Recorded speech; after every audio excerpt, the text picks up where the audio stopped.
Alors, bienvenue encore dans une vidéo pour le métier 40 de Compétences Canada. Dans cette vidéo, nous allons voir comment faire l'application d'un vernis dans InDesign et dans Illustrator. Tout d'abord, qu'est-ce que c'est un vernis? On va aller voir ici dans nos images. Alors, un vernis, c'est un effet un peu brillant qui a été mis sur des éléments imprimés. Alors, ça peut être des mots, comme on voit ici. Ça peut être un motif, un logo, comme ça ici.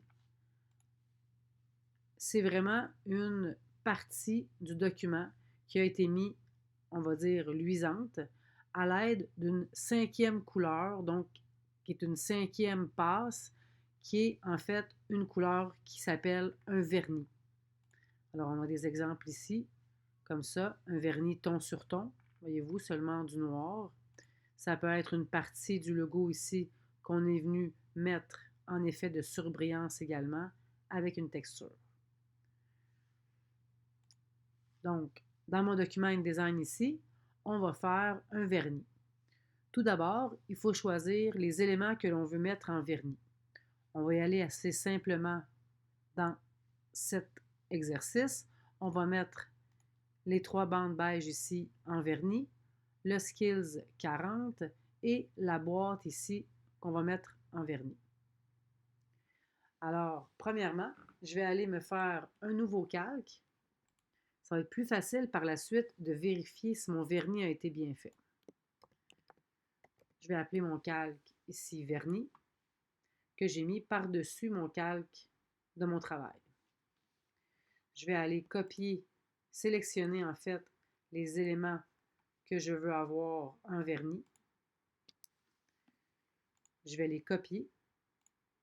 Et pour être bien certaine de ne pas briser mon calque de travail, je vais aller mettre un cadenas et je vais ici coller sur place. Alors, si je ferme l'œil de mon travail, je peux voir que les éléments que je veux en vernis se retrouvent maintenant sur mon calque et que mes anciens éléments sont encore sur mon calque de travail. Alors maintenant, pour aller appliquer ces couleurs en vernis, on va devoir aller dans notre nuancier et créer une nouvelle couleur qu'on va appeler vernis. Ce qui est important de savoir, c'est que lorsque l'on crée un vernis ou une découpe, un die, prendre toujours une couleur qui est très, très brillante. De cette façon, et qui n'est pas utilisée dans le document. De cette façon, ce qui va arriver, c'est qu'on va pouvoir être certain de ne pas l'utiliser ailleurs. Alors, pour cet exemple-ci, je vais prendre un magenta. Si j'avais un die, je pourrais prendre un cyan. De cette façon, je n'aurais pas de problème à choisir ma bonne couleur. Et très, très important, mon type de couleur ici doit être en ton direct parce que je ne veux pas que mon vernis se mélange avec le reste de mon montage. Alors, je vais ajouter ma couleur à mon nuancier et je vais aller sélectionner mes éléments pour leur appliquer la couleur vernis. Juste ici. Ma boîte qui est blanche avec un contour beige, je vais mettre en vernis l'intérieur ainsi que le contour. Et pour le texte, je vais sélectionner avec mon outil de texte et mettre également en vernis.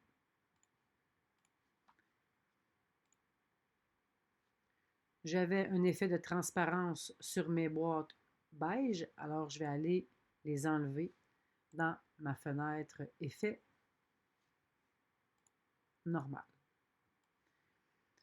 Alors voilà, si je ferme mon œil du vernis, comme ça ici, je viens voir ce que j'ai mis en vernis sur ma couverture. Mais ce n'est pas terminé, puisque si je vais dans mon aperçu de séparation, que je viens vérifier pour voir si j'ai bien travaillé, et que je ferme l'œil de mon vernis, je remarque que ce qu'il y avait en dessous de mon vernis n'est pas imprimé. Alors, n'oubliez pas, le vernis est une cinquième passe sur la presse. Alors, lorsque l'imprimeur va imprimer le jaune, le magenta, le cyan, le noir et le vernis, il va l'imprimer par-dessus. Mais là, présentement, Je n'ai pas de mélange de couleurs. Mon vernis cache les éléments qui sont en dessous. C'est que j'ai oublié une dernière étape. J'ai oublié d'aller mentionner à mon vernis qu'il doit se surimprimer sur ce qu'il y a en dessous de lui. Alors, dans ma fenêtre sortie option d'objet, on va mettre ici, je dois dire à mon vernis, viens faire une surimpression du fond. Alors, vous voyez, on vient de voir apparaître ce qu'il y a en dessous. Et comme j'ai mis un contour à ma boîte, je vais également faire une surimpression du contour. Je vais aller le faire avec mes 3 boîtes également ici, surimpression de fond uniquement. Et pour mon texte qui est ici, surimpression de fond également. Alors, ce qu'on voit présentement, maintenant, c'est que c'est additionné. Donc, le vernis ici qui est par-dessus, lorsque je ferme son œil, je vois bien qu'il est en surimpression par-dessus ce que j'avais en dessous. Et là, j'ai une espèce de doute, je me questionne, je me dis, pourquoi je ne vois pas celui-ci? Est-ce que je suis bien certaine d'avoir bien travaillé? Je vais fermer les yeux de toutes mes couleurs, sauf mon vernis. Et oui, on le voit bien, mon vernis ici est bien installé. Pourquoi je ne le vois pas? Parce que le texte en dessous est noir, noir et magenta, le noir a gagné. Donc, si je ne suis pas certaine, je vais vraiment aller fermer les yeux de mes autres couleurs. Oui, mon vernis est bon. Ma surimpression est bonne également. Voici comment fonctionne le vernis dans InDesign. Pour ce qui est du Illustrator, on va fonctionner à peu près de la même façon. On va mettre le nuancier juste en bas ici. Alors, comme tout à l'heure, je vais aller sélectionner mes éléments que je veux mettre un vernis par-dessus. On va aller les copier, créer mon nouveau calque, barrer mon calque de travail et coller sur place. Je ferme mon œil pour bien vérifier que j'ai travaillé comme il faut.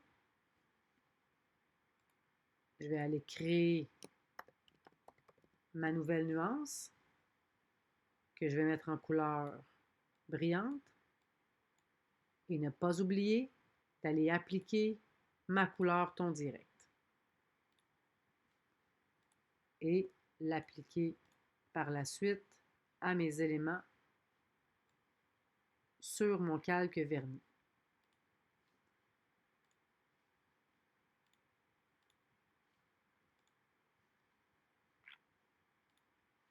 Intérieur et contour. Si je viens vérifier, en ouvrant les yeux de mon travail également, je vois que mon vernis est bien appliqué, mais qu'il n'a pas la surimpression qu'on a vue tout à l'heure. Alors, tout d'abord ici, comme j'avais une transparence dans mes boîtes beige, je vais aller enlever la transparence de produit ici. Et retourner dans ma fenêtre option d'objet pour aller mettre ma surimpression de fond et de contour aux objets de vernis. Surimpression de fond, surimpression de fond, surimpression de fond et de contour puisque je l'ai utilisé. Alors, je revérifie une dernière fois. Je ferme les yeux de mon vernis. Tout est en surimpression. Je ferme les yeux de mon CMJN et je ne vois que mon vernis. Alors voilà, une vidéo pour faire une bonne application du vernis, une bonne utilisation et de marquer tous vos points lors de l'utilisation du vernis. Bonne chance à vous!